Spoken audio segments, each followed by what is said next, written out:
Okay, thank you everyone for bearing with us. I think we're ready to get started. Yeah, thank you so much for joining us. This is a really amazing special event in conjunction with the Zimmerli Art Museum's major special exhibition, Smoke and Mirrors. I'm Brandon Truitt. I'm head of learning and community engagement at the Zimmerli. It's my true pleasure to welcome you today and to have been able to work with four amazing artists who are here with us today. Carmen, Papalia, Liza, Sylvestre, Syrus, Marcus Ware, and Vanessa, Dion, Fletcher, who are all featured in the exhibition and who we'll hear from today. Um, I should also start out by giving a self-description of myself. I'm a white person with curly strawberry blonde hair, wearing um, glasses that are kind of tortoiseshell yellow, and I'm wearing a striped shirt, striped collared shirt, pink and yellow, with a blue jacket, and wearing AirPods in my ears. Um, so. Again, we're really fortunate to have these artists here with us today and also to have Amanda Cachia, who is the guest curator for Smoke and Mirrors, who will be joining us in conversation as the moderator for the roundtable discussion, who will also introduce the artists in a minute. Um, I hope you've had a chance to visit the exhibition at the Zimmerli, which is on view until December 22nd at the Zimmerli. Uh, this exhibition is very important to the institution, and it highlights artists with disabilities and work and focuses on issues of accessibility. Um, and so, doing the exhibition explores a new artistic genre called access aesthetics, which considers how artists make transparent inequities in museums.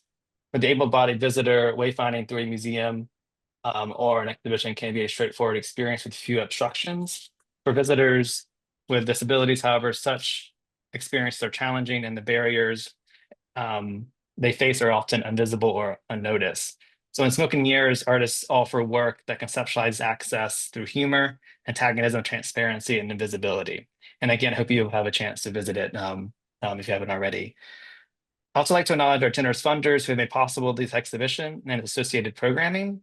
Leadership support has been provided by the Ford Foundation. Additional grant funding has been provided by the Middlesex County Board of County Commissioners through a grant award from the Middlesex County Cultural and Arts Trust Fund. Also, on a note on today's access for today's event, there is real-time captioning. There should be a link in the chat now. If you click on that link, it will bring up a transcript that is being provided by our CART captioner. So please use that if you need. And there will be ASL interpreting throughout the event. I'll now hand the mic over, since we're running a little over time, to Amanda Cachia, who will introduce our artists. Amanda has established a career profile as a curator, consultant, writer, art historian, who who has specialized in disability art activism across intersectional accesses of difference, including gender, race, and sexuality. She is a tenure track assistant professor and assistant director of the Masters of Arts and Arts Leadership graduate program at the Catherine G. McGovern College of the Arts at the University of Houston. She is a 2023 grantee of the Creative Capital Andy Warhol Foundation Arts Writers Grant for her second monograph entitled Hospital Aesthetics, a Disability Medicine Activism, which is forthcoming from Manchester University Press in September 2025. Her first book, The Agency of Access, Contemporary Disability Art, Institutional Critique, will be released in December 2024 with Temple University Press, and we're very fortunate to have a launch event for that book coming in December. She's also the editor of Curating Access, Disability Art Activism, and Creative Accommodation 2022, published by Routledge, which includes over 40 international contributors. And she has curated approximately 50 exhibitions, many of which have traveled to cities across the USA, England, Australia, and Canada.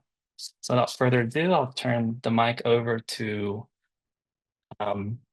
Amanda. Thanks so much, Brendan, and thanks to all of you for being here.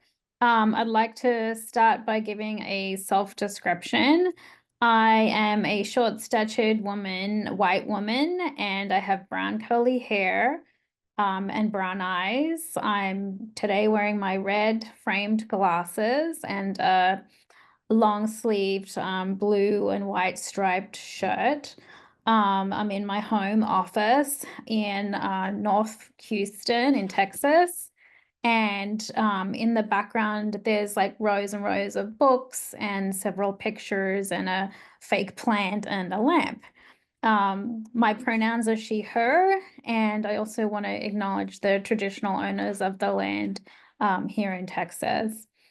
So before I begin introducing my illustrious guests, the brilliant artists who are part of Smoke and Mirrors, I too just want to give thanks to all the individuals that really made Smoke and Mirrors possible. It's been such a long time in the making, and it wouldn't be possible without the hard work of all the brilliant Zimmerli Art Museum staff, headed by Maura Riley, who's the director and the curator that I've admired for many, many years now. So I want to thank Maura Riley for all her efforts at bringing me in as the guest curator. And also want to thank Brandon and Nicole and numerous Erin and other numerous members of that team. Brandon already acknowledged the funders, but just a special shout out to Rebecca Coakley at the Ford Foundation, who has been so instrumental in, again, helping to make this exhibition happen. So just to give all my guests a bit of a sense of the structure for today, each artist that is here is going to present for around 5 to 10 minutes, and they'll share their screen and share a PowerPoint presentation. Each artist will also, for any accompanying images, there will be image descriptions. And I'll be reading out a bio for each artist as they go along and present. I want to take note that Liza Sylvestre, one of the artists, couldn't be here with us live virtually, but Brandon will be showing a recording, a pre-recording that she has supplied for us. So we'll be watching all of that together as well. So once all the presentations have concluded, I'll be generating some questions for the artists so we can have a discussion, and then we will open it up to the audience for you to post your questions. Make sure you use the Q&A tab to post questions, and we'll be reading those out at the end, and hopefully we'll have plenty of time to go through all of those questions. So without further ado, Carmen Papalia is our first artist, and I'll be reading out his bio. Carmen Papalia is a non-visual social practice artist whose work addresses the topic of accessibility from his perspective as someone with degenerate illness. His practice is an effort to enliven his 2015 Open Access Manifesto, which is a set of guidelines that undermines cultural ableism by approaching accessibility as a temporary, collectively held space. Papalia's performances, videos, installations, and curatorial projects have been shown in Canada, the US, UK, EU, Australia, and Japan. He's a recipient of the 2020 Sobey Art Award. Papalia's current work includes Up in the Clouds, Down in the Valley, a full-length documentary about creative accessibility and disability culture that he is co-writing with Vancouver filmmaker Carmen Pollard. Thank you, Carmen, for being with us. The stage is yours.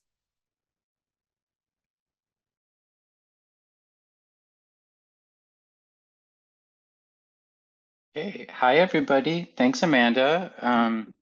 So I think I'm going to start with a self-description. I'm calling in from the stolen land of the Musqueam, Squamish, and Tsleil-Waututh people, what's colonially known as Vancouver. I'm in the Hastings Sunrise neighborhood. I am a 42-year-old artist with black hair. I'm white with an olive complexion. I have a beard. I'm wearing a wool cap today that's brown. On top of that is over-the-ear headphones. I have like an oatmeal colored button shirt on and slate blue gray pants. Today I'm in my bedroom just at my desk, and behind me are like closets that are white. I have a couple things on my desk, including some fidgets that I'll be playing with, magnetic sort of like sticks. Some of them are gold and some of them are silver. I have a very big manual cannabis grinder that's pink, and some cone wraps that I might roll myself a joint for later or during the talk. But yeah, the topic of my piece actually, or for inclusion in that's included in the show, is medicinal cannabis access. And it's a collaboration with my brother, Antonio. My brother is an engineer, a civil engineer by trade, but he also is my, they call it a caregiver grower for medical cannabis. And I often use cannabis to address pain associated with sickle cell disease. Since 2018, my brother has been growing cannabis for me, and I've been the exchange has been that I've been inviting him into disability culture as he experiences vision loss and starts to use a white cane. So we developed a series of videos. Volume 1 and 2 are in the show at the Zimmerli. And we're going to watch a clip from Volume 1 today. And the theme is compassion. And my brother's also a macro photographer, and he's been taking mostly photos of cannabis and other medicinal plants. And he also does time-lapse video too. So some of that work, this project, which is called Impaired, our project is called Impaired. It is a platform for his practice and for us to think through accessibility. Yeah, and this kind of our relationship, this exchange, and how we rely on each other. So I'll start with the video clip, and then I'll show you a couple of images. And the video is audio described by the Social Audio Description Collective. Some of the members of that collective are Thomas Reed, our I think IED or EID, sorry, and Cheryl Green. Yeah, it's a great group of folks who have worked on these videos with us. They're also scored by the musician Quintron, Quintron, and they include animation by Heather Kai Smith, who I've collaborated with in the past. That's Kai Smith. Thank you. Brandon, if we could just play that clip from volume 1, that would be great.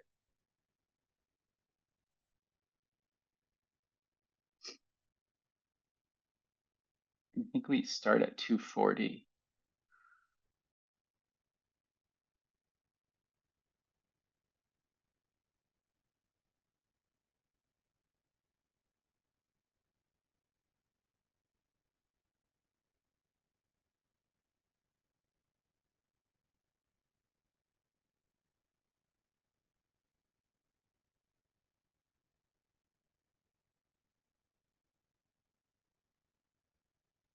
We can't hear it.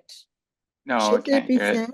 Should there be sound? Yeah, there should be sound, and sometimes you have to audio share and click the button, click the checkbox for audio share.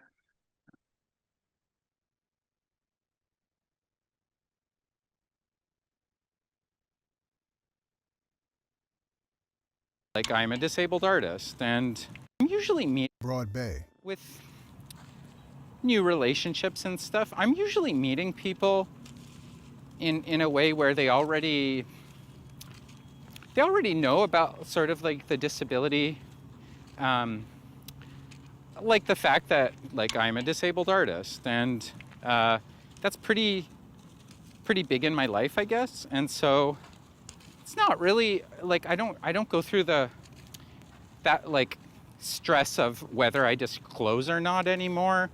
Although sometimes like conversations about my pain condition are a little more difficult than conversations about my visual condition.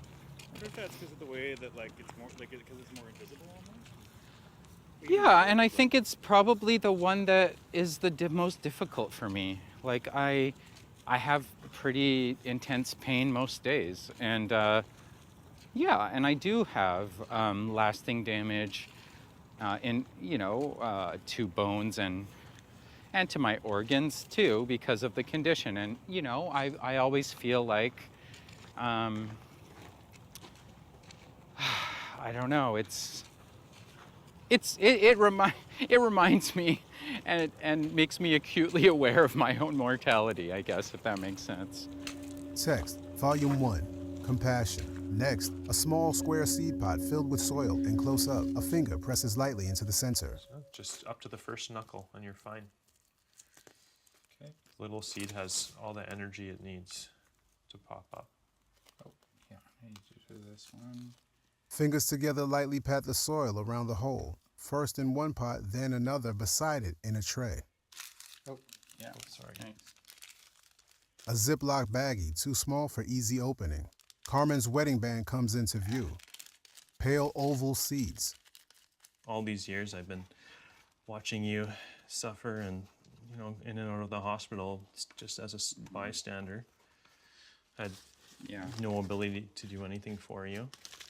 But now this is a time I can help out and make a difference. Yeah, 2018, I guess we started, and that was when I had my hip replacements, and it was when I was transitioning off of narcotics. So these grows have been, really central to my ability to kind of like take my pain management into my own hands. My career is all process and methodology, so it's really nice to be able to tweak it and optimize things. But, cool. Yeah, and I also appreciate that I could come to you for my transition into. Oh yeah, it's been a mutual thing. Well, I mean, I went through my own process of trying to figure out like how am I going to be an artist as someone who is non-visual in a completely visual field. So.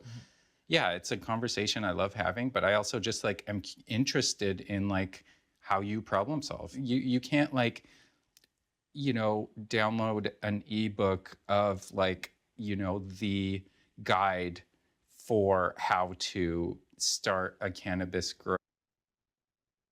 grow as someone who's non-visual. Yeah. Water from a pitcher streams through his fingers into one of several seed pots. Do you have work today? Are you? Yes, it's Dang. always work. Uh-huh. Always work. Pardon? Art It's is very- flexible. yeah. Construction is not. I'm seeing lots of different hallucinations right now.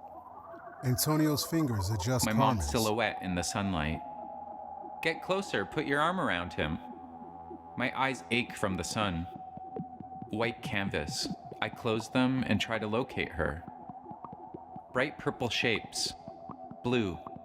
Shapes swirl across my visual field, flicker like a photo flash.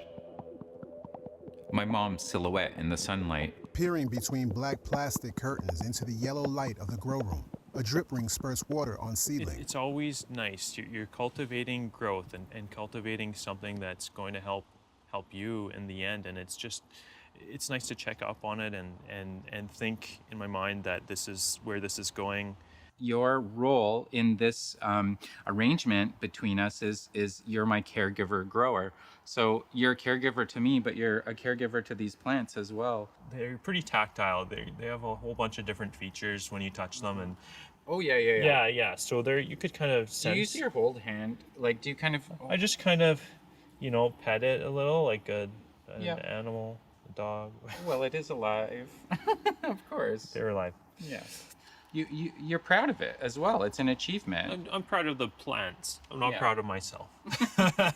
Let's put it that way. It's like, oh, look at that little guy doing so well. I'm happy that they're doing well, just like you would as a child, Uh-huh. right? They've been growing pretty nicely so far, and they're here. Sorry. So- Oh yeah. They're pretty like, good. "Oh." I'd say they're about 1.5 feet, maybe 18 inches, and by the time they're ready to harvest, I'm guessing at least 6 feet. Oh man. There's going to be little forests up here. View through leaves from below, profuse and overlapping, only a few slivers of sky shining through. Pointy and serrated leaflets with veins extend fan-like or finger-like in fives or more. Next, Carmen appears in close-up slow motion, blinks, fade to white, then animation. Like a painter, I eventually developed a system to help me document my visual memories. This was years after I stopped drawing, when my visual memories became vibrant and flat, like the characters I drew in animation school. They took on this quality as my access to the visual world became increasingly indirect. Antonio in slow close-up, eyebrows slightly furrowed. His face blurs as the focus drifts to the tall leafy curtain behind him. Animation. A memory of playing with glass marbles on a sunny day became a contemplation on roundness. Its roundness, perfectly round. A little bubble. The swirl of orange curls around the blue. A streamer floating. A bubble, stuck like a bug. Like glass, streams of colored plastic. The reflection. Sorry, Brandon. I wasn't sure where we were in the video, and I was meaning to stop it at 7:40. Sorry.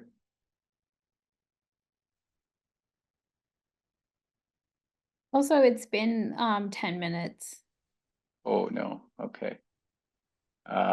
I will just say that me and my brother have made installations that are essentially like functional cannabis grow rooms, where we use them as presentation spaces for these videos. We stage them as we do our grow room at home with personal items, etc.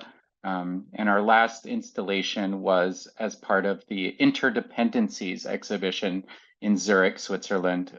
It was at the MIGROS Museum, Migros Museum, curated by Dr. Michael Birchall, Birchall. And there's just a couple photos of those from that installation. And for that show too, we ended up finding some field hemp that was medicinal that we collected and dried and processed a bit as part of our installation. But that's where I'll leave it. Thank you, everybody. Thanks, Carmen. We'll be able to come back and circle back at the end. Okay, so I'm going to go ahead and this is Amanda Cachia speaking. So I'm going to go ahead and introduce Liza Sylvestre, and then Brandon will share her pre-recording. So Liza Sylvestre is a transdisciplinary artist and research assistant professor within the College of Fine and Applied Arts at the University of Illinois Urbana-Champaign, where she has co-founded the initiative Cripestomology and the Arts. Her work has been shown internationally at venues including the Wiseman Art Museum in Minneapolis, MIT List Visual Arts Center in Cambridge, John Hansard Gallery in Southampton, the UK, Museum of Contemporary Art San Diego, Soap Factory Minneapolis, Collective in Edinburgh, Scotland, Argos in Brussels, MMK in Frankfurt, and the Whitney Museum of American Art in New York City. Sylvestre has been the recipient of numerous grants and fellowships. Most recently, she's been named the 2021 Joan Mitchell Fellow and the 2022 Louis Comfort Tiffany Fellow. Thanks, Brandon.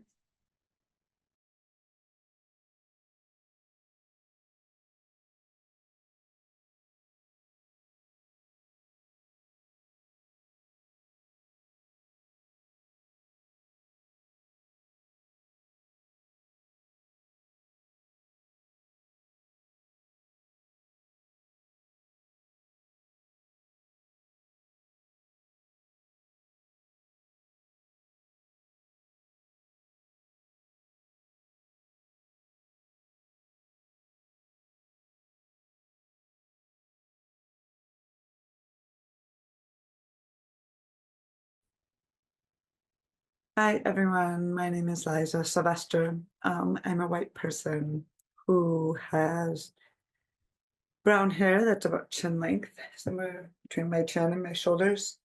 And I am sitting here on a couch in our home in Urbana, Illinois.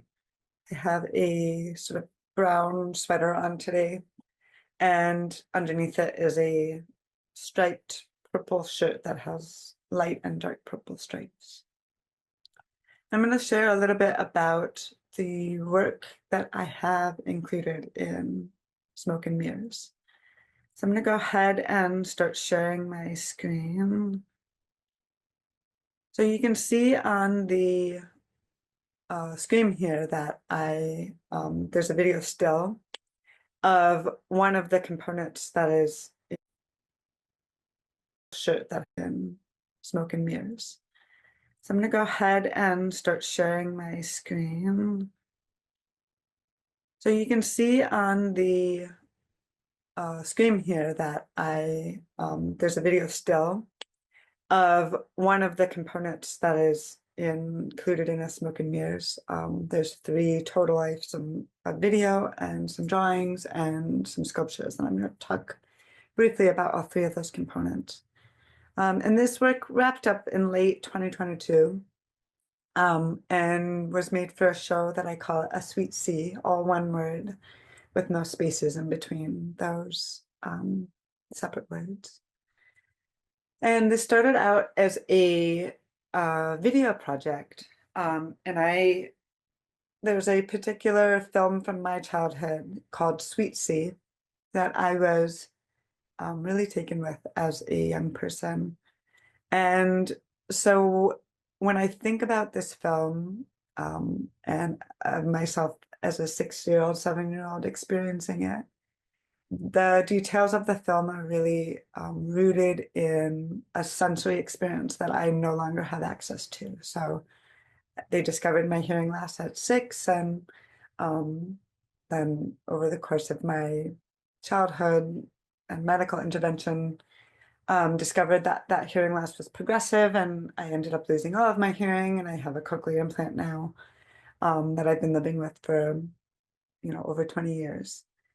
But I was really taken with this sort of tension of revisiting a film from my childhood that I have strong sensory memory of as a much older person who has children of my own and who has a very different sensory experience.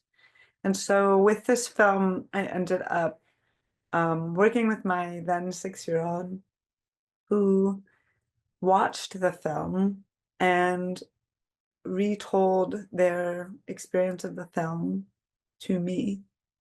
And we did this, I guess, a couple of different times, and I ended up piecing a narration together based on their retelling of the film. And then I took that original film and I sliced it up, sort of frame by frame, to fit their description of their experience of the film. And some of my, favorite parts of this version of the film that was made with my 6-year-old and I are the weird parts of language that become material. So on the screen here is a still from this movie that we made together, and you can see this white cartoon girl who has very pale blonde hair and these big blue eyes, and the still is sort of captured in between frames, and so you see these like sort of distorted, semi-translucent sea plant tentacles covering. And then at the bottom, you can see this white text, and this white text is the narration of my 6-year-old. And it says, "Just halves a fishtail." And I really love these moments of language inaccuracy, I guess we'll call them, as a really strong material in the film. They come up in different ways, like maybe someone is misgendered, definitely like language structure is not solidified yet.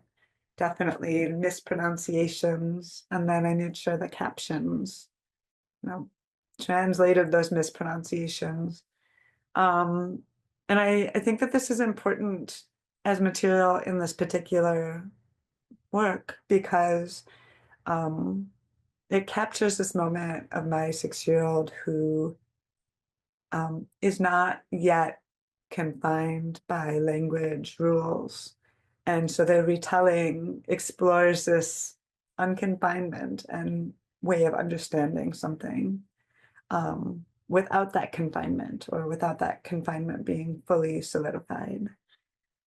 And this is interesting to me as a parent who is deaf and in charge of teaching language and communication to children who are hearing, because it's very complicated, right? And I guess in order for me to have access within our family structure, my disability sort of needs to expand outside of my body and be located within the bodies of the people in my family. So my partner and our 2 children. And I think that this is a productive way of thinking about disability and where it like begins and ends, and the sort of like complicated edges of it, and the maybe resistance to classify and to take ownership over my particular disability and to explore what it means in our family. So the work in this show really tried to do that. And did that definitely, I think, with the film and my 6-year-old. I'm going to go on to the next slide. So another component of this exhibition, or the work in Smoke and Mirrors, is these sculptural pieces, which are taken from the film, actually, and sort of pulled out of the film and then made real in the world as material things. Yet they are not exact replicas. They are distorted, and the way that they are distorted is they are, the original object is recognizable, in this case the sprinkling can, but they have been morphed and combined with pieces of both Lego and cochlear implants. And I did this because, well, this work was made during the pandemic and we were all home together and there were Lego pieces everywhere. And so as my child was learning language, they were learning also how to build these structures and follow instructions that Legos come with. And they're visual, it's a visual language, but it's still a language and there's still a right way to do things.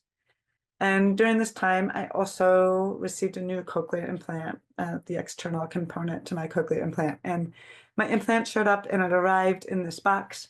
And then all of these instruction manuals for my audiologist to use and for me to use too. And they reminded me so much of these instruction manuals that my child was looking at with Lego exploration and play and learning the structure of how to build these things. So I became really interested in these sort of like formal components being combined through the weirdness of this film to see what might happen. And my exploration led me on this journey. In this particular slide shows part 7, 60R, 18 dB, 9 HZ. And these are large. They are like 4 feet by 5 feet. And they're, placed about 2 feet off the floor, I believe. So they're accessible from many different vantage points. Even the, composition of the drawings is sort of evenly dispersed over the entire 4 by 5 feet, so that no matter like which part of the drawing you're looking at, it doesn't really preference a particular vantage or focal point. But I have this up here because I'm coming back to why Lego and why cochlear implant. And you can see on the right is one of the large drawings, and you can see the whole thing, and it's behind this sort of like plexiglass frame. And it's many different pieces of paper, and they have been like folded and unfolded and crumpled and smoothed back out again.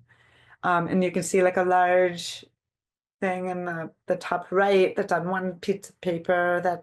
This is all tissue paper, tracing paper. So you can see through the layers to the layers underneath it. So you can see the texture of the crumpled paper beneath a more cleanly folded piece of paper. And all of these pieces are sort of overlapping and existing at the same time. And we have, empty sort of like instruction, maybe images with arrows pointing to things, and we have Legos arranged almost like their language, and we have cochlear implant parts that are becoming Legos, and we have these sort of like directional weird diagrams of people talking, and there's something in the middle and like little dots of I don't know, information connecting that thing from the middle to somebody's ear. And lots of arrows and different things definitely overlapping. And I became, really interested in, I guess, going back to what I said about disability in my family and language structure and how we know what we know and how we communicate and what that means in terms of, one's own identity, but also what, the slipperiness of these edges of things, right? And then going back to my child's, interpretation of the Sweet Sea movie and how, language was not yet solidified. And that also meant that, they spoke in ways that were almost akin to image or audio description, right? Which is, visually describing something as you're also telling a story. This was very natural to them. So I'm looking at all these sort of like, at all these different formal parts of structure and instruction manuals and different aspects of like doing things the right way and how we follow directions through both the sculptures and the drawings in this show. And I guess I will stop there. I don't want to take up too much time. Thanks so much for letting me contribute this way, and hello to everyone. And I'm so glad to be a part of this with all of you.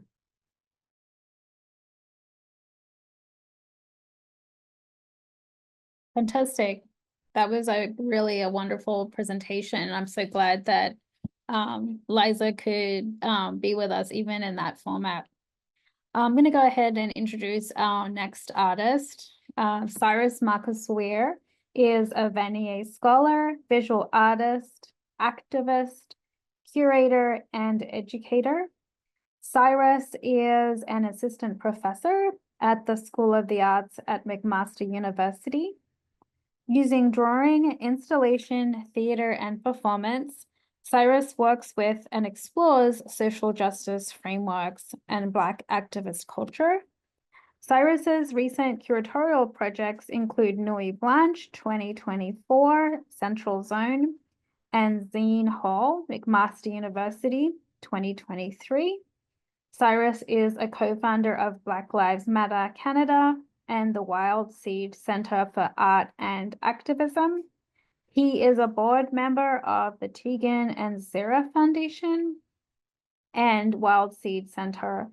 Syrus is a past co-curator of Blackness, Yes, Blockorama, and the Wild Seed Black Arts Fellowship. Syrus holds a doctorate from York University in the Faculty of Environmental Studies, and he is the co-editor of the best-selling Until We Are Free, Reflections on Black Lives Matter in Canada, 2020, and Marvelous Grounds, Queen of Color Formations, 2018. and Queering Urban Justice 2018. Very prolific scholar. Thank you, Syrus, and looking forward to your presentation.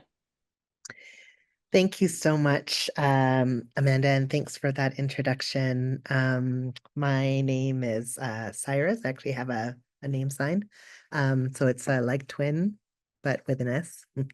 So my name is Syrus. I'm a Black, trans, disabled, and mad artist living and working in Toronto, in an area that is sometimes called Tagarando, which is a Haudenosaunee word, Haudenosaunee word for Indigenous word for this particular community.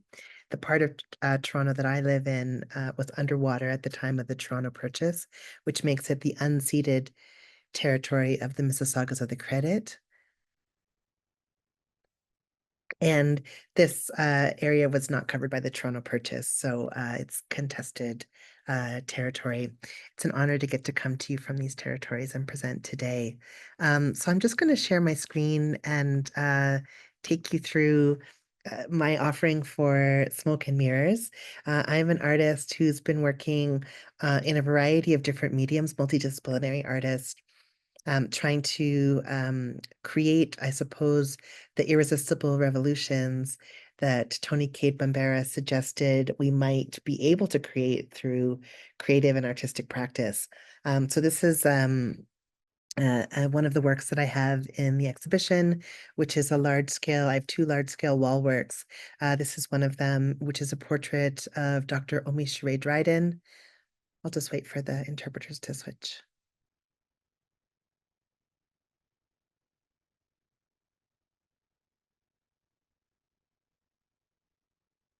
Ready? Okay. Yeah. So this is a portrait of Dr. Omi Shure Dryden, Omisoore, Dryden, Dryden. And she is a longtime disabled activist and scholar who's been really foundational in bringing intersections together in trying to understand what's happening with the blood ban and how that's affecting queer communities, how that's affecting Black communities, and of course, disabled, deaf and mad communities. So this is, these wall works grow on a portraiture practice that I've been playing with, experimenting with for the past several years, drawing large-scale portraits of activists. So what's on the screen right now is an image of two drawings, and on one side, on the left side of the screen, there's a drawing, black and white gray scale drawing of a Black activist with a mask on their face that says, "I can't breathe." And on the right side of the screen is a black and white drawing of an activist, Josh Vidavelu, who's a non-binary CRIP activist, mad activist in Ontario, looking out at the viewer with circular glasses and a beard and a patterned shirt. So these are some of the portraits that I had started drawing as part of the Activist Portrait series, trying to really celebrate and honor disabled, deaf and mad, trans, and BIPOC activists, particularly Black activists and Indigenous activists, who were working to change the conditions that we were living in our social world to create the kind of future that we were hoping to get to.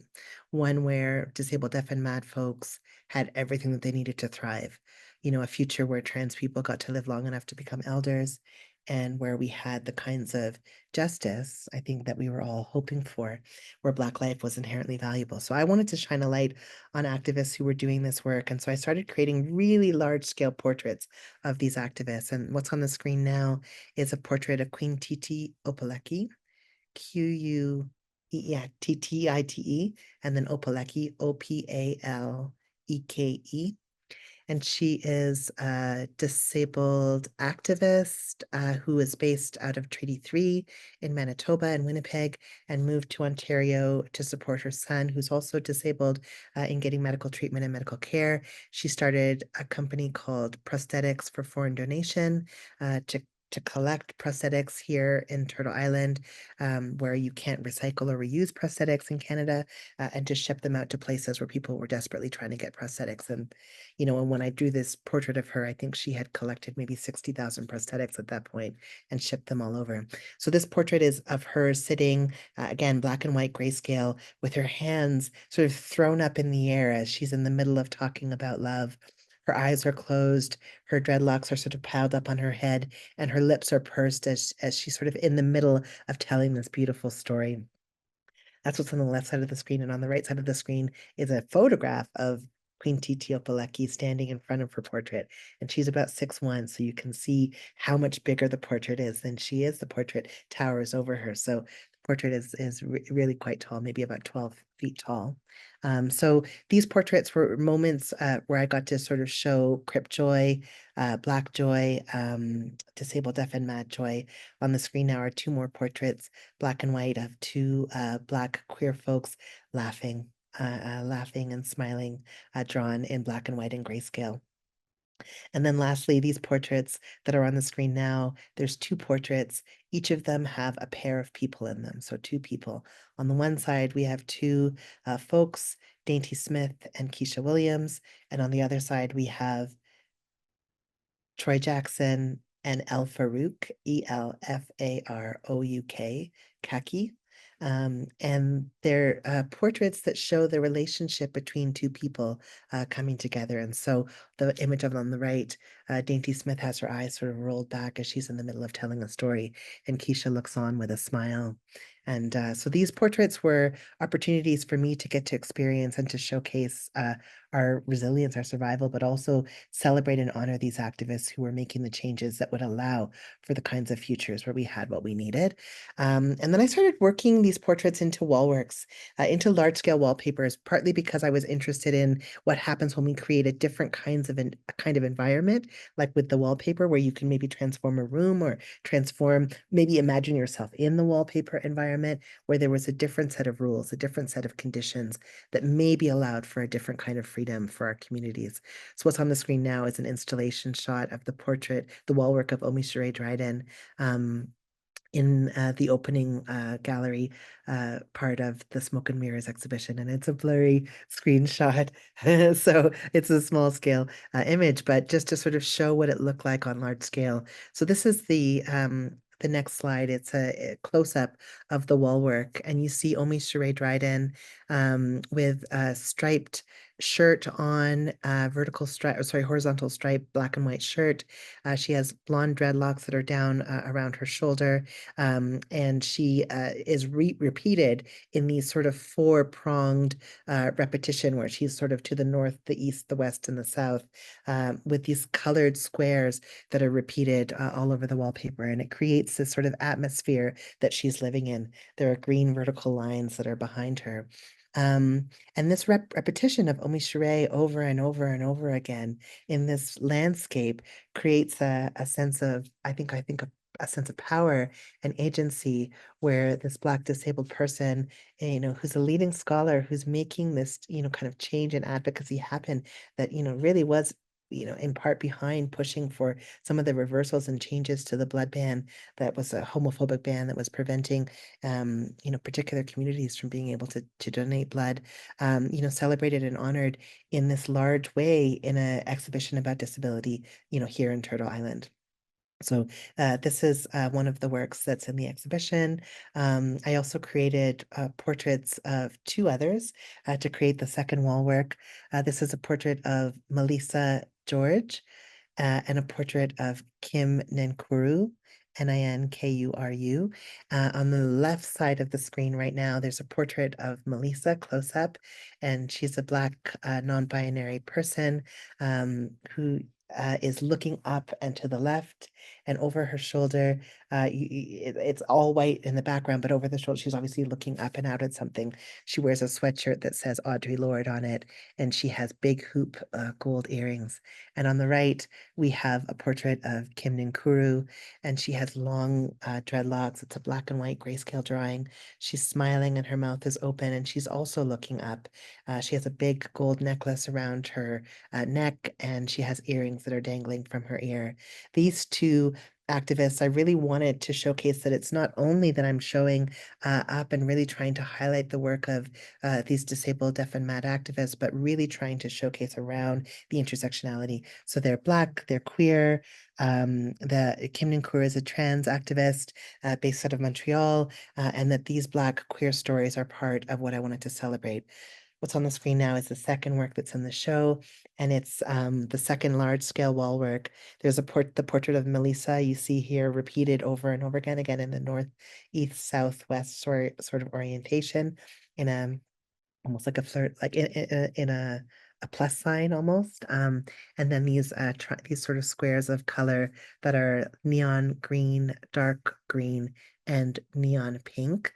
And then in between the pattern that is created, the negative space that is created from the repetition of Melissa over and over again, we see this repetition of Kim Nkuru, again, north, east, southwest, and this sort of plus sign, again, smiling in between and over the shoulders of Melissa. So these two trans activists, these two queer activists, these two Black activists, and these two disabled activists in this large scale space with these colors that are reminiscent of particular activisms that were happening in my community when I was making this work. So, you know, these large scale offerings, and I'll just do one more image, which is just a closer zoom in of Melissa and Kim repeated here in this wall work.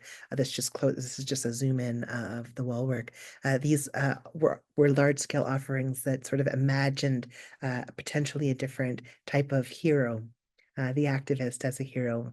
You know, if you're familiar with toile wallpaper or that old-timey wallpaper with repeated images of people, it's usually rich people in sort of bucolic or outdoor scenes with Elizabethan clothing. Rather, these wallpapers, these wall works have activists, contemporary activists, people who we might want to start our day with or revere in a more serious way, who have made significant efforts to make changes for Crip community just by making their work and by being irresistible revolution starters through their creative practice, but also through their activism and organizing. So I'll end there, but those are my works for this work. They're wall works featuring portraits of Dr. Omisore Dryden, Kim Nkuru, and Melissa George. Thank you so much. Thank you so much, Syrus. And that was excellent timing too. Okay, so I'm pleased now to introduce and this is Amanda speaking, to introduce our last, but I'm not so sorry. least. Amanda, I'm so sorry. I forgot to do an image description. I have long blue dreadlocks, a green hat, glasses. Thank you. Yes, thank you. Okay, so going ahead with our last but not least speaker, which is Vanessa. So Vanessa Dion Fletcher is a Lenape and Potawatomi neurodiverse artist. Her family is from Elena Piwi Lakiwet, displaced from Lenape Hawking and European settlers. Vanessa, you'll have to do a better pronunciation of that for me. She uses porcupine quills, wampum belts, and menstrual blood to reveal the complexities of what defines a body physically and culturally. Reflecting on an Indigenous and gendered body with a neurodiverse mind, Dion Fletcher primarily works in performance, textiles, and video.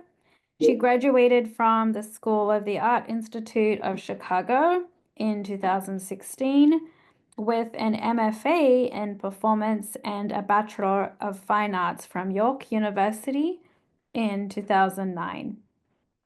She has exhibited across Canada and the USA at Art Mirror Montreal, Eastern Edge Gallery Newfoundland, the Queer Arts Festival Vancouver, and the Satellite Art Show in Miami. Her work is in the Indigenous Art Center, Joan Flash Artist Book Collection, B-Tape, Seneca College, Global Affairs Canada, and the Archives of American Art. Thanks, Vanessa.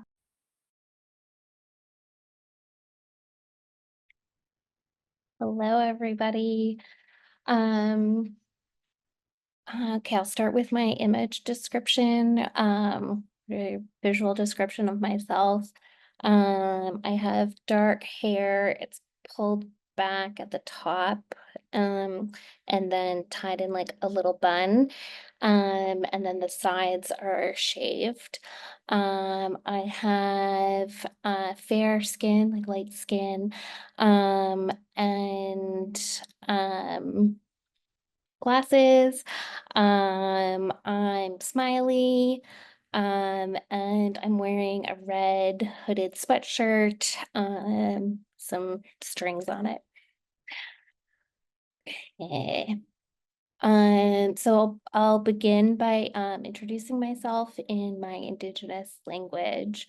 Kwinganaulomoa, Nialangamati, Nijishinzi, Kakapushwasawi, Niha Lenape, Wak Potwatomi, Ninonjai, Alnapawi, Lakawit, Toronto Wakiti, Anishik.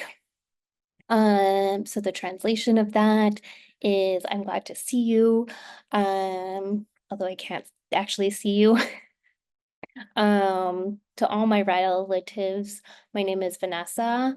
I am Lenape and Potawatomi. I am from El Napawi Lakawit. That's the name of my reserve. And I live in Toronto. Thank you.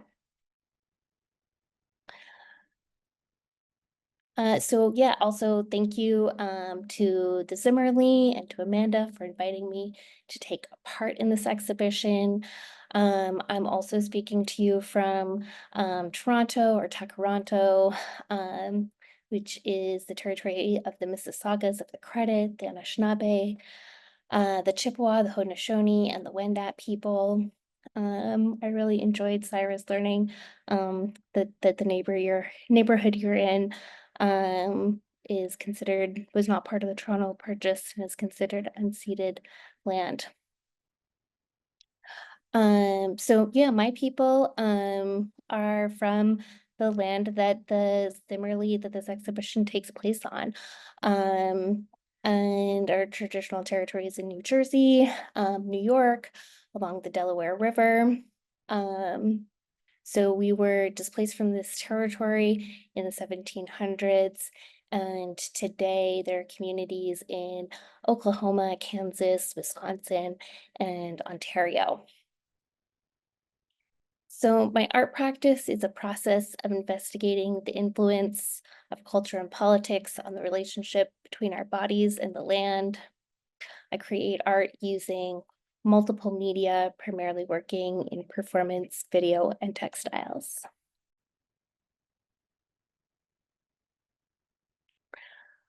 Language, fluency, and understanding in the context of this Lenape and Potawatomi ancestry and present is the driving force in my work.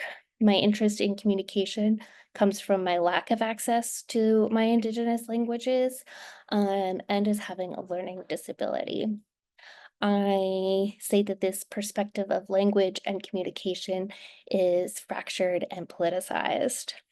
And I really related to, I think it was, I forget the artist's name of the presentation before talking about the childhood linguistics being unsolidified and the creative possibilities in that.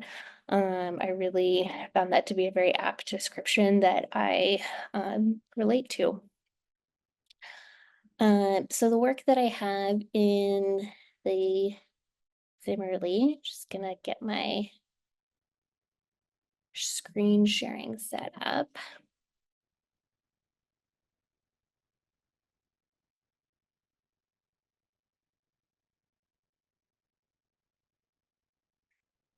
Go, and I'm gonna go slideshow. Okay. Oh, now I can't see my notes. That's okay. I'll just talk from here. Is called Finding Language, a Word Scavenger Hunt. So it's documentation of a performance that I did several years ago now. And the first time I did it, it was in a library in Toronto. So I was invited to use the library as a kind of site for intervention. And I thought that that was a great perspective because I'm always thinking about language and words. And in part I'm always thinking about it because my how to describe it, disability or my kind of failures of language are always being kind of pointed out to me, whether they're spelling mistakes or someone asks me to read something that I can't read. I guess those are two kind of common experiences. And yeah, I guess I also kind of think about them as kind of like glitches, the way a computer might glitch or a record might skip is kind of the way that I sometimes experience language. And I also really hate reading. It's very taxing and not an experience I enjoy. But I love stories and I love learning about other people's perspectives and like the information that can be in books. So I thought about also when I made this, I didn't made this work again, I didn't have very much, if any, access to learning my Indigenous languages. And that was something that was and continues to make me really sad. But I did have a dictionary of Lenape words, and I did have this big library of words. So I wanted to bring the two things together and to somewhat playfully go through the library looking for particular types of words.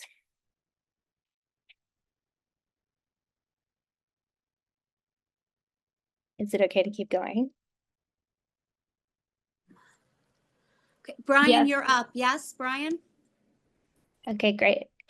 So going through the library, and I framed this as a kind of scavenger hunt. So I made this note card that said, what did it say? A word that makes you remember, a noun you identify with, a word to whisper, and a word just for you. And see, here we go.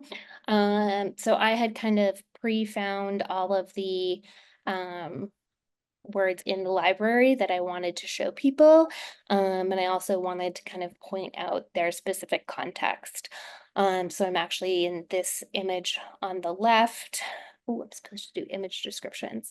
So there's two images on the screen. One of them on the left is myself in the library. I'm holding a big black book.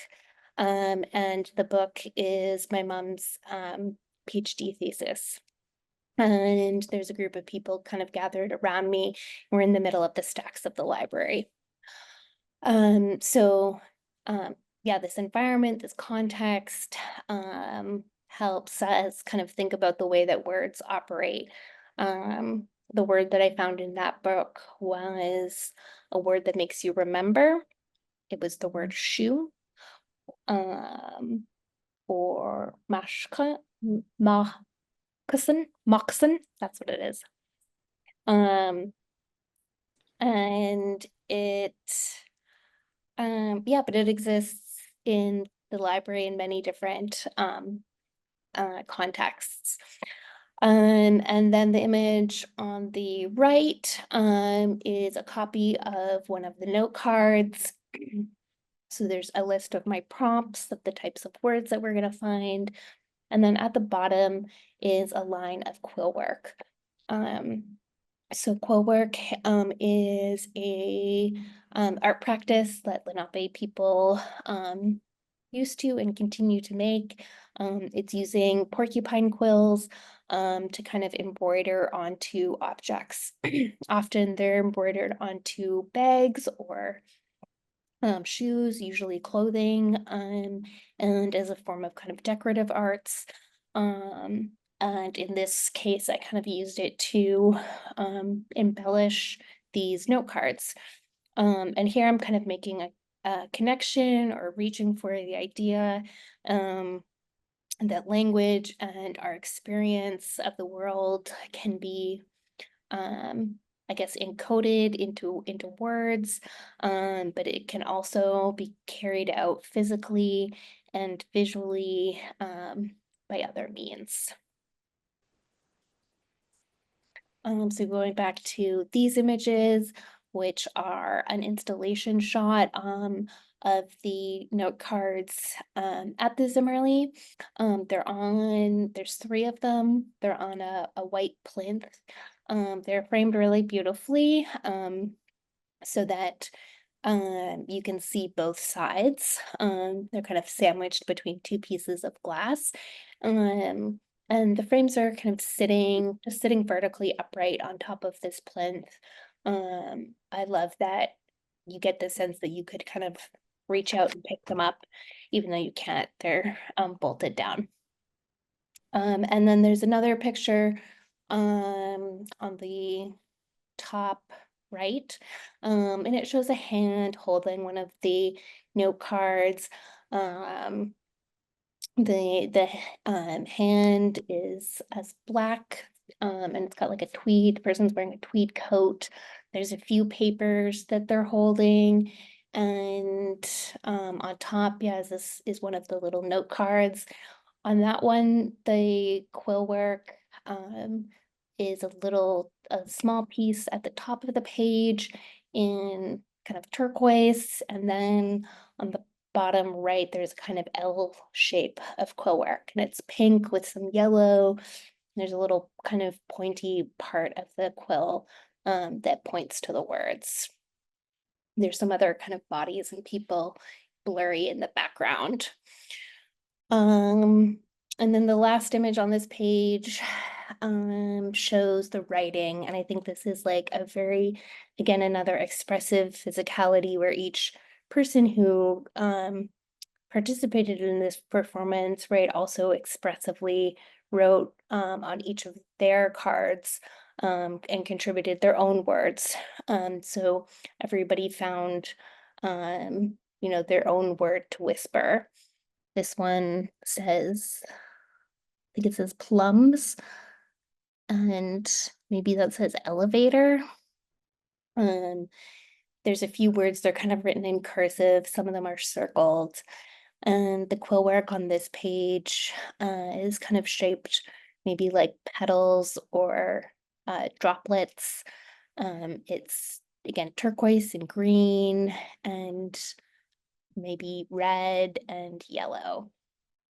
All of the quill work is done in what's called a zigzag stitch, and it goes, the quills fold back and forth, making a kind of zigzag pattern as they go. It's really fun to touch. That would be a nice element to add for in an exhibition for next time, is an example that folks could touch of the quill work, because it does feel really nice. And I think maybe I'll end there. And I'm looking forward to the conversation. Anashik. Great. Thank you so much, Vanessa. This is Amanda speaking again. Okay, so given we only have a little less than 15 minutes for the rest of our conversation today, I wanted to open up to the audience right away. If you have a question, please go ahead and post it in the Q&A. And while we're waiting for that, actually, yeah, I'll have all the artists turn their cameras back on. And I thought I would throw out the first question, which was just to ask you all how you might feel related or, you know, connected in some ways to the title of the exhibition that I decided to come up with, which is Smoke and Mirrors, which is, you know, a common term that we all have probably come across at some point. But, you know, maybe you'll have different, like, you know, thoughts about it, especially like with your work, right, in relationship to your work. I obviously have thoughts as the curator, but I really want to hear from all of you, because it's like speaking to like just this general issue of access, right, or lack thereof in the museum, and also just as people who identify with disability in all kinds of myriad intersectional ways, which is really complex and really rich, as we all know. So yeah, I don't think I'll make the question any more complicated than that, just to hear from each of you about how you feel about that term and if it kind of resonates for you in any specific ways. Who would like to go first? I think of Carmen. Yeah. Carmen speaking here. Yeah, so I think the title really kind of resonates with the work that was chosen for the exhibition, and because of the kind of on the nose cannabis smoke sort of connection, but also the mirror. The fact that me and my brother share a rare visual condition. And are sort of mirrors of each other in certain ways. We look similar. We looked similar as kids, more similar as kids. That we sound similar too. But I also think like this title really connects to this idea of like disclosing and identifying oneself, and like the smoke screen sometimes that you put up around your identity, and the ways that you maybe find mirrors to your own experience within disability culture and in that safe place. Yeah, and just for a little extra context, each of my parents gave me a rare hereditary condition. I have both of them. My brother has a visual condition, and then my sister has the blood condition. So it is a kind of complex relationship dynamic with closeness to each of them for different reasons. And my parents are actually asymptomatic, and so it is definitely has been a process of like understanding those conditions, and then the process of identifying in a cultural context too. Thank you. I mean, I would say definitely in my work, it's really I was really interested in this idea of sort of mirroring and repetition, and there's a lot of repetition throughout the whole work, but a repetition of sort of like a crypt celebration, and that was like a incantation almost by repeating it over and over again, may it be. And then also this idea of the what people are sort of able to connect with and access, thinking about the kinds of work that these activists were doing and how they were trying to sort of open up more space and more possibility, like with the blood ban and with some of their work. So yeah, I think that it definitely related to me, and I also think that as a disabled artist, as a mad artist, it's this way too that I think for those of us who have disabilities that are maybe not immediately visible. So the autoimmune diseases, the brain cysts, the stroke, all of these things that I've had aren't immediately visibly present to someone. So it also can seem like our disability is a bit of smoke and mirrors, and you have to always be revealing or disclosing or sharing sometimes to be able to connect. So that's the end of my current thought. This is Syrus speaking. Hi, this is Vanessa speaking. I just gives like smoke and mirrors, but I was like, what? I have a sense of what it means, but I gave it a quick Google to see what the Oxford Languages says about it, which is, I'll read here, the obscuring or embellishing of the truth of a situation with misleading or irrelevant information. And I guess it makes me think about in my project, like kind of a questioning of what is the truth of words, and how much and how do we understand each other, and in what ways, and what's the frustrations and the beauties of those kind of connections and misconnections and misunderstandings. And then, yeah, I also love that it talked about embellishing, which is also part of my project. End of that. Brilliant. This is Amanda again. See, all three of you are definitely tapping into what I was trying to kind of really bring forward in the exhibition. So I'm really delighted to hear all of that. I was thinking Syrus as well with the wallpaper concept. Like there's something about wallpaper that's also embellishing the truth, right? Like a literal, like the wallpaper's trying to embellish maybe what's underneath, right, on the wall. So I really liked that as well. And like the patterning was also like the repetition is obviously really important, but on the other hand, it's also making abstract the forms of like those figures, the portraits. They become these shapes, and I mean, Mhm. trying to visually Mhm. describe the work, but they, you know, a plus sign, but I don't know, you know, they become these shapes, and the negative space that's created becomes something else entirely, where I see flowers, I see natural shapes from the natural environment that are just created, Yes. you know, shoulders and hair and hand touching, you know, so. Yes, lovely. So now we do have a question here. I'm going to read it out for all of us. From Sarah Burrows, it says, I am disabled with a genetic condition that causes both physical and neurodivergent disabilities, the hardest of which for me to get people to understand is also chronic pain. And then they write, thank you, Carmen. You're the first blind, low vision person I've heard voice the same experience. And then they continue, I consult museums and event spaces on disability, inclusion, and accessibility. What is the thing you wish most accessibility professionals would tell our clients and employers? Thank you in advance. Sorry, can you repeat that, Amanda? What Yeah. what is the So thing it that says, what is the thing you wish most accessibility professionals would tell employers and maybe museums and other, you know, stakeholders that you have to engage with as an artist?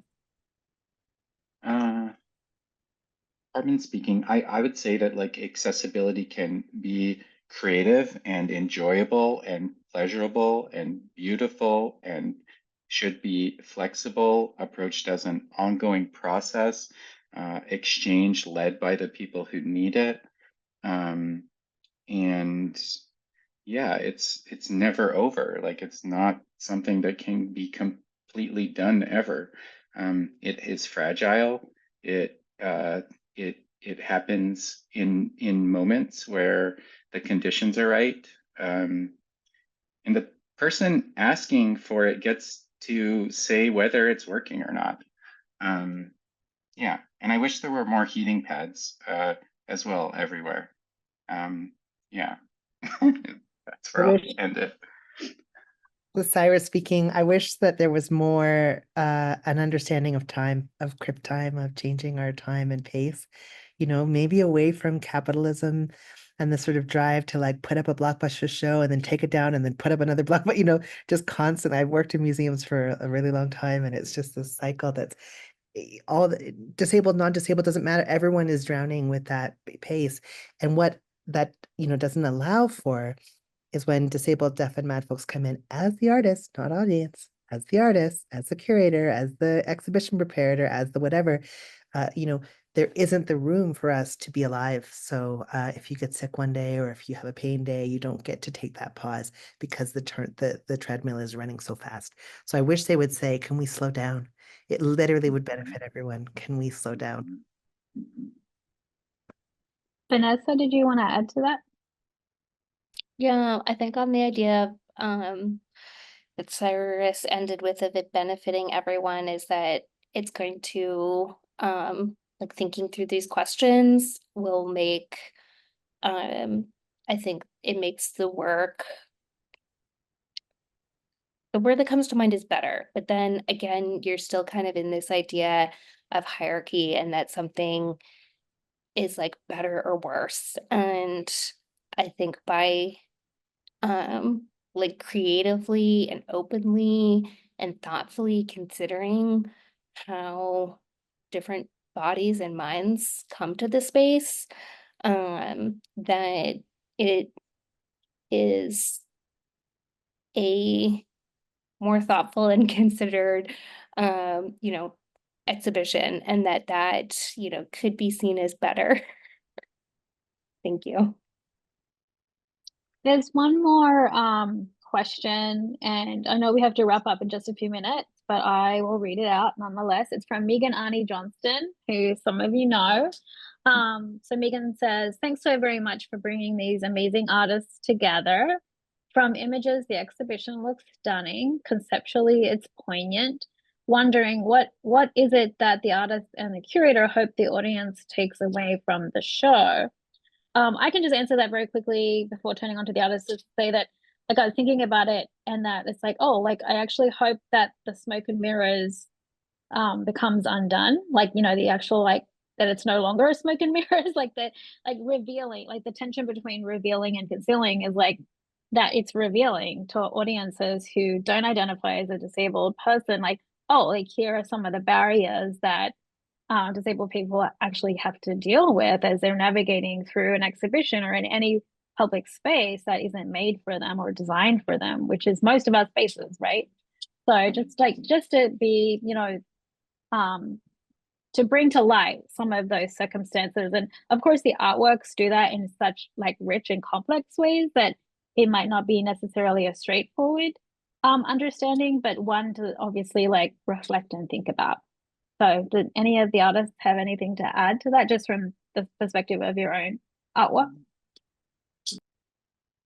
I'll say quickly, I always have the hope that, you know, people watching these wall works or looking at these portraits will want to care more about these particular activists, and then maybe other activists in their communities, and maybe looking at, hey, am I an activist? Am I like, what am I on about in this world? What am I pushing for? So there's a bit of a like a self and system kind of reflection that hopefully happens. But really, fundamentally, you know, I want people to care about these people so that they will stay alive as long as they need to. Carmen or Vanessa, any last thoughts?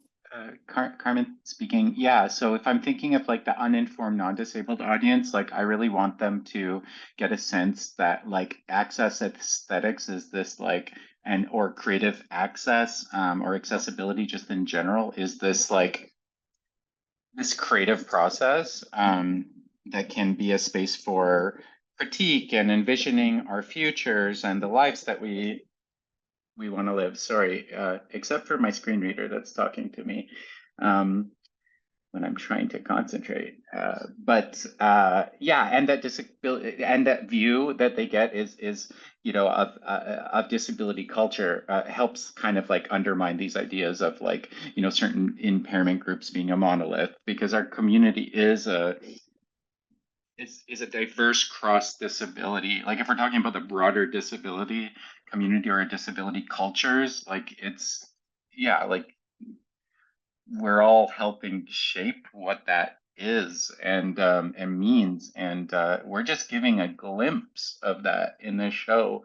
But I think it does, yeah, it does stand in contrast to like a lot of the representations of disability that we often see that are you know, impairment specific, and you know that of like the typical presentation of a condition or impairment.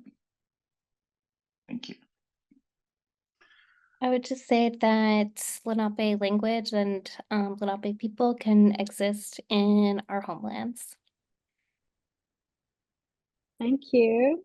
Okay, well, that was absolutely fantastic. Thank you all so much to all the artists. Thank you to the ASL interpreters, and thank you to Maura and Brandon. You can see that Brandon posted some notes in the chat for everybody about some more upcoming events. Brandon, did you want to speak to that?